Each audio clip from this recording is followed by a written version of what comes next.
think ghosts are not real because you can't really see them. If they were real, if they just sneak up on you and I would be screaming my head off. I think ghosts are not real because you can't touch ghosts, and there's no such thing as magic besides a couple people who live with Santa. It depends what kind of ghost. Mostly the kids' ghosts are nice and the adult ghosts sometimes are mean. I wouldn't be friends with a ghost because there's no ghosts. Well, I would be friends with the ghost, but I wouldn't be able to see it or find it because it's invisible. I would be friends with Leo because I would have just a friend to play with, and it would be fun. This is Leo. Most people can't see him, but you can. Leo is a ghost.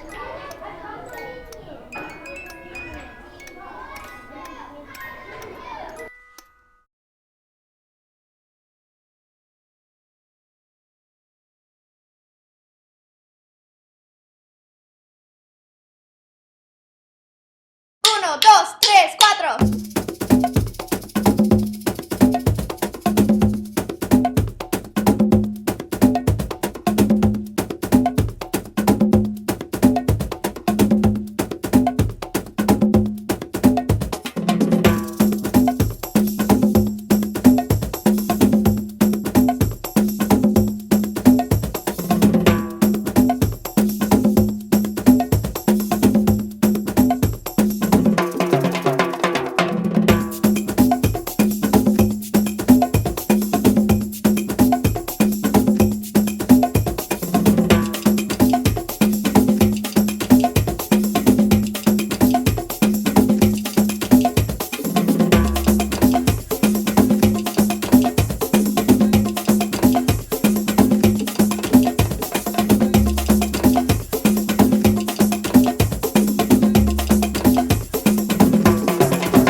Just behind an ordinary house, Ernest D. decided to explore the depths of his pond. So Ernest D. dove. He dove down between the fishes and the frogs, past the squid and sharks and shapeless things, into his pond forever deep.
Before Pedro Martinez pitched the Red Sox to a World Series championship. Before he was named to the All-Star team 8 times. Before he won the Cy Young Award 3 times. He was a kid from a place called Mano Guayabo in the Dominican Republic. Pedro loved baseball more than anything, and his older brother Ramon was the best pitcher he'd ever seen. He dreamed of the day he and his brother could play together in the major leagues. This is the story of how that dream came true. Growing Up Pedro by Matt Tavares.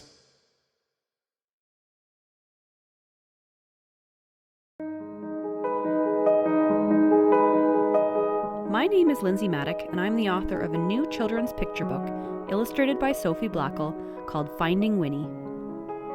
A lot of people don't realize that the world's most famous bear, Winnie the Pooh, was actually inspired by a real bear, and that real bear belonged to my great-grandfather, a veterinarian and soldier named Harry Coburn.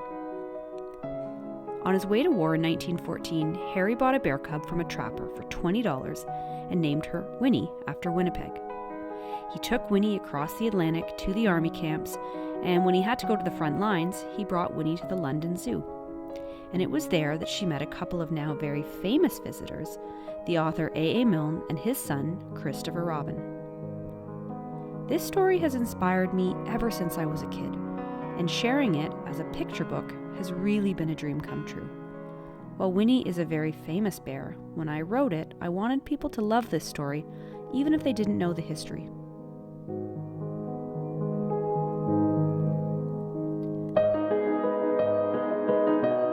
I'm very fortunate to have had Sophie Blackall as my illustrator.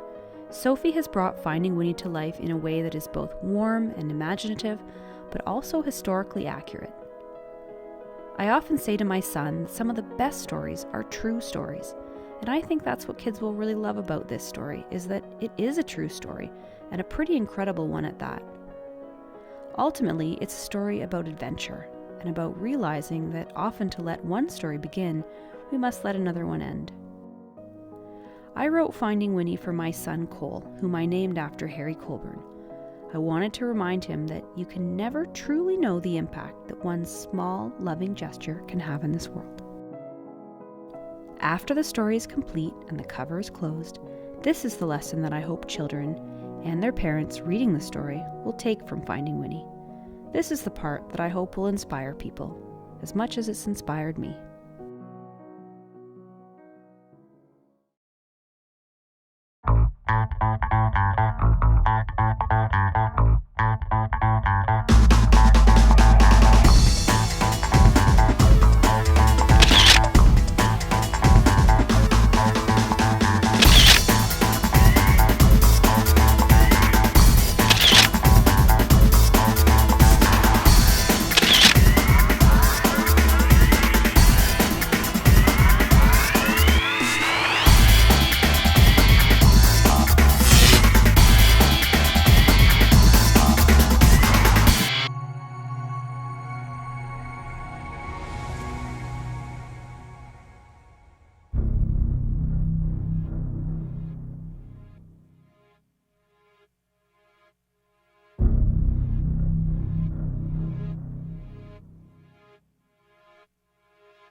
And now, for the announcements of the oldest and most widely known awards, the Caldecott and Newbery Medals.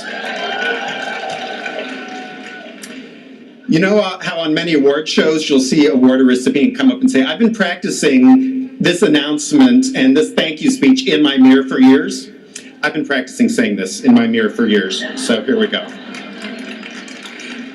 First awarded in 1938 in honor of the 19th century English illustrator Randolph Caldecott, the Caldecott Medal is awarded to the artist of the most distinguished American picture book for children published during the previous year. The committee has chosen 4 Caldecott honor books. They are Trombone Shorty, illustrated by Brian Collier, written by Troy Andrews, published by Abrams Books for Young Readers, an imprint of Abrams.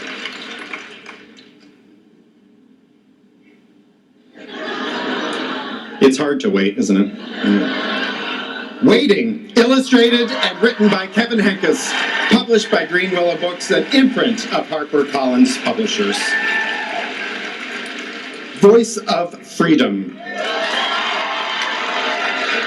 Fannie Lou Hamer, Spirit of the Civil Rights Movement, illustrated by Echo Holmes, written by Carol Boston Weatherford, published by Candlewick Press.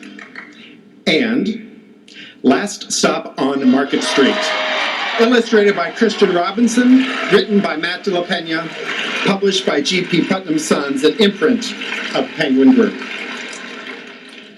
The winner of this year's Randolph Caldecott Medal for Outstanding Illustration of a Children's Book is Finding Winnie, the true story of the world's most famous bear. Illustrated by Sophie Blackall, written by Lindsay Maddock, published by Little Brown and Company, a division of Hachette Book Group, Incorporated.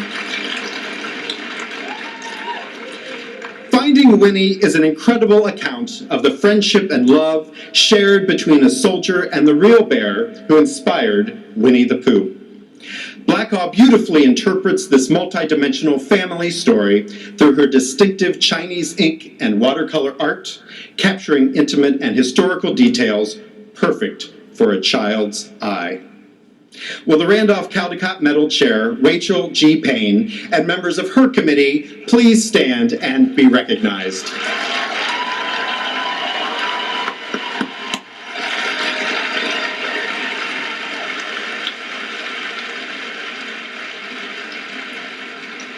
Thank you all for your good work.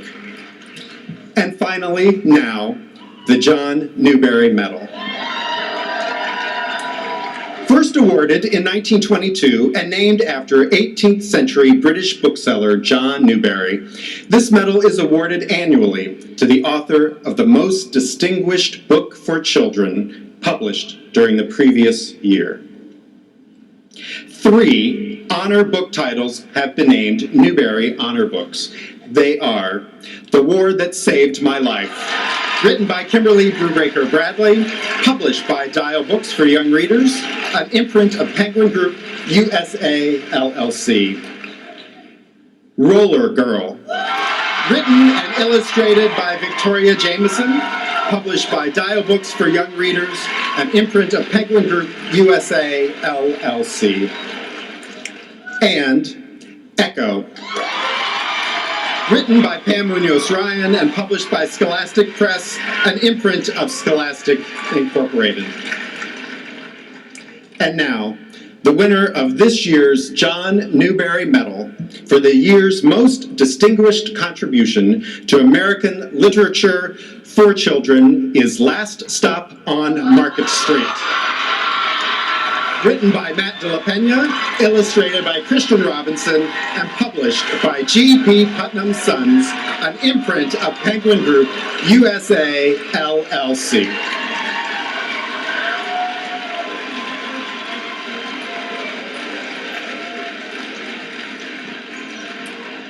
In Last Stop on Market Street, CJ's journey with his Nana is not just a simple ride. It's a multi-sensory experience through which he discovers that beautiful music, nature, and people surround him. CJ's questions are familiar, and Nana answers him with gentle wisdom. Right up until their arrival at the last stop on Market Street, Nana guides CJ to become a better witness for what is beautiful. Will the John Newbery Medal Chair, Ernie J. Cox, and his committee please stand and be recognized?